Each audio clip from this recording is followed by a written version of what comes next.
First tonight, you probably heard that Melania Trump had a kidney operation last month. That kind of thing happens to 48-year-olds, even famous ones. She took a few weeks to recover, stayed off TV, didn't give any speeches, all pretty typical for someone who just got out of the hospital.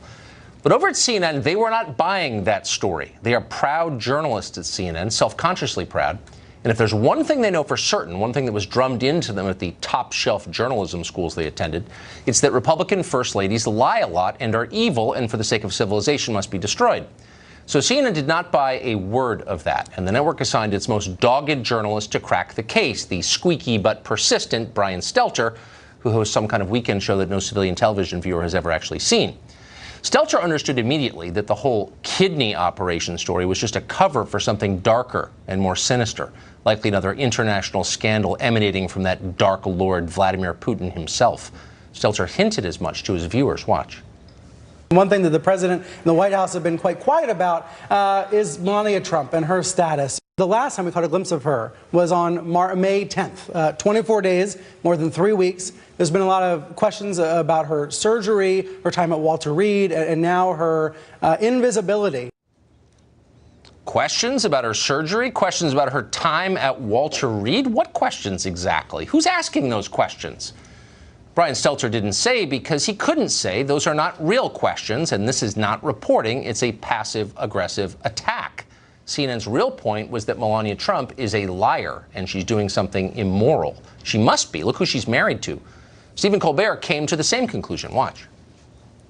As of the time we're taping this show right now, the First Lady has not been seen in public for 25 days.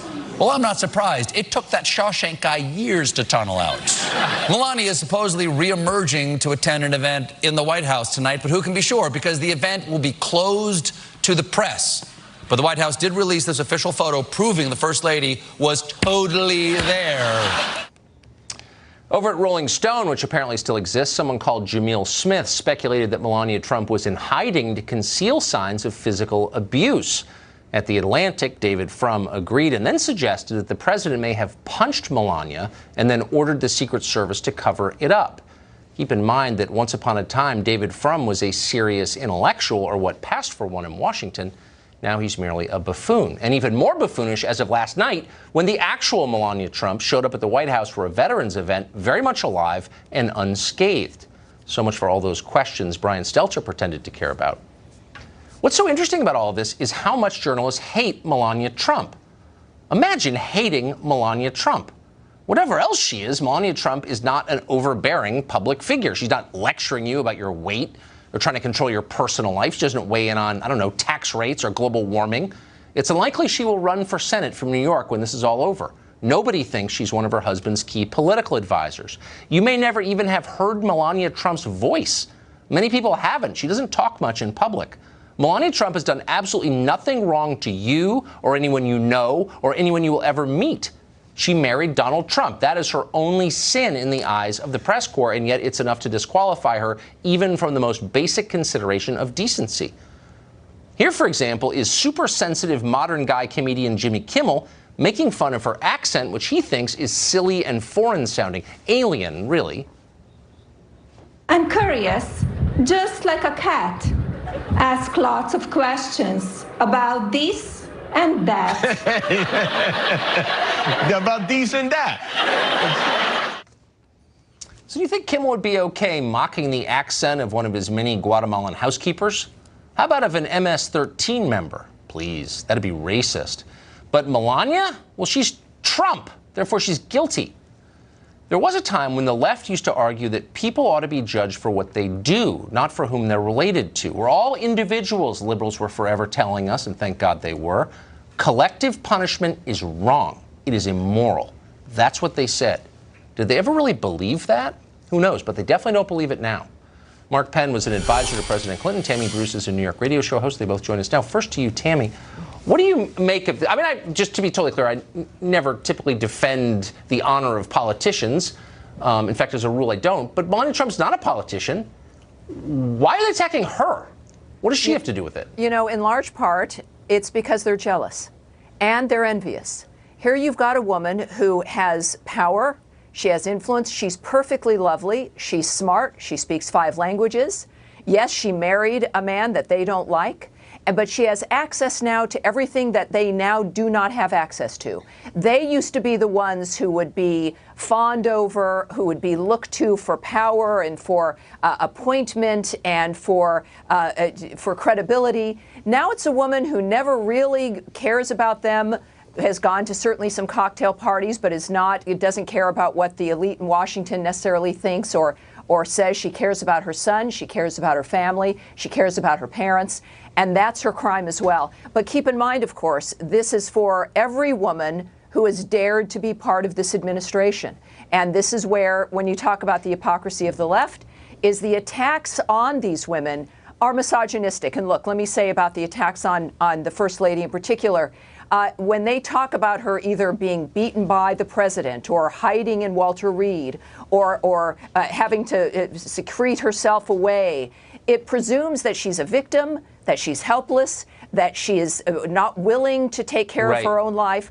That kind of misogyny is an insult not just to the First Lady, but for women who do experience violence and domestic violence. And yet these are the people who are supposed to be the champions for women. The fact of the matter is that the arguments about championing women come from, at this point, from the center-right argument that women are individuals, that they're smart, that the First Lady's an example of a powerful woman living a life that best suits her. And she should be lauded for that. Well, yeah, I mean, and she certainly never bothered anybody. Mark Penn, what I find so interesting about this, I'm trying to imagine the conversation where Jeff Zucker over at CNN calls up his sad little errand boy that's dealt her kid and says, go ahead and attack, it's time to attack Melania, okay? And I'm thinking, if you really think that it's appealing to attack Melania Trump, of all people you could attack, Melania Trump, your judgment has been distorted. Well, it's not politically smart right now. If you look at the last CNN poll, she was at 57% favorable.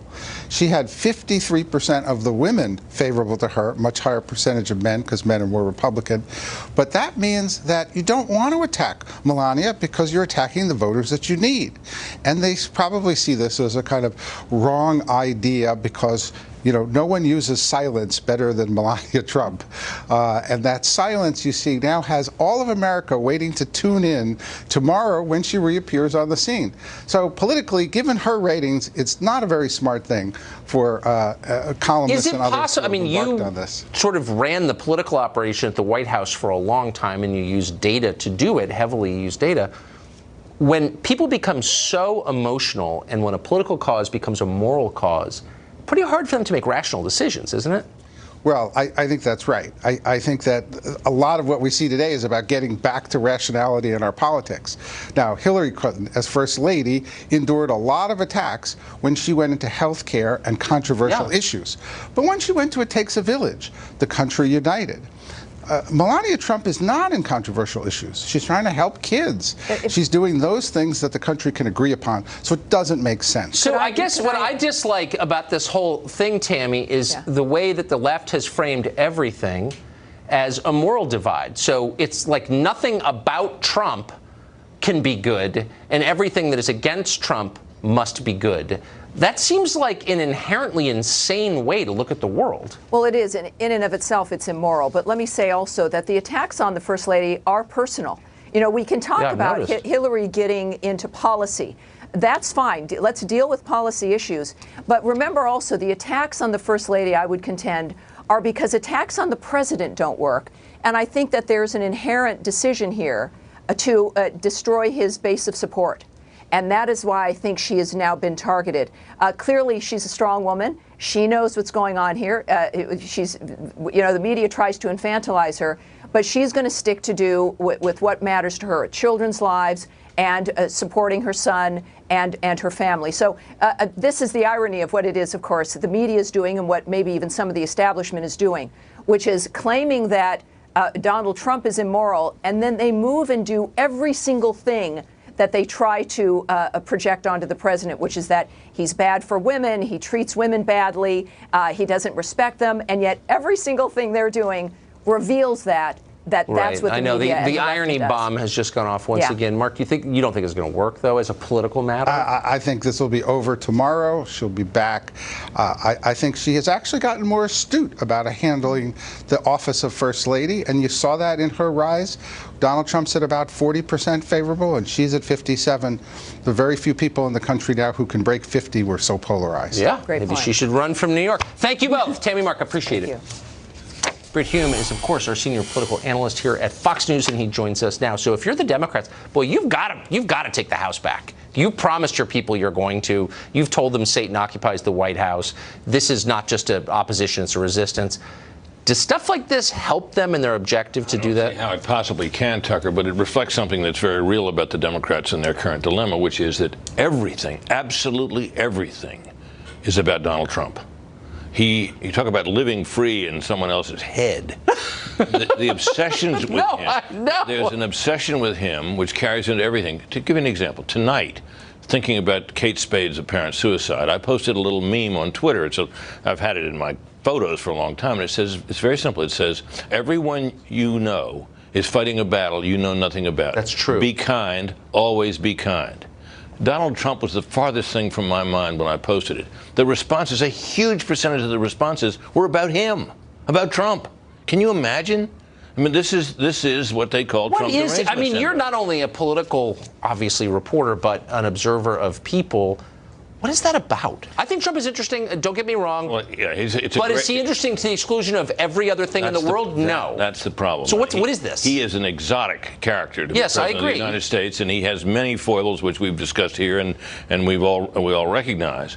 But the level of loathing of him transcends anything I've ever seen. Now, believe me, we've had plenty of hated politicians in our past. I know. We've had hated first ladies. Hillary Clinton was despised by many, and so was Michelle Obama. But they both were at least more visible and active than is the case with Melania Trump. The loathing of her husband spills over onto her.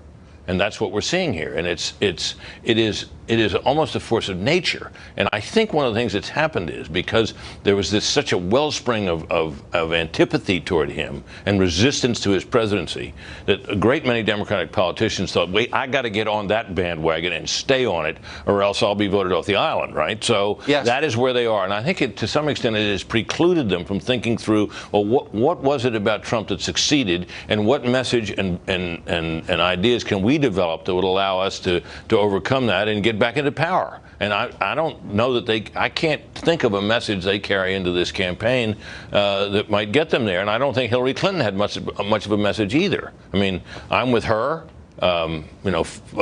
forward together or whatever it was, better together, whatever it was. That was no slogan. Slovenians have funny accents.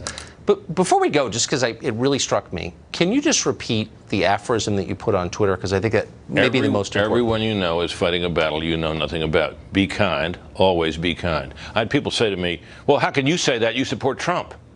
I had people say, tell that to Trump. I mean, people are totally obsessed with him. Yeah, and we're ignoring one another's humanities in that obsession. Everyone you know has a battle you know nothing about. Be kind. Amen. Yeah, here. Britt Hume, thank you. You bet.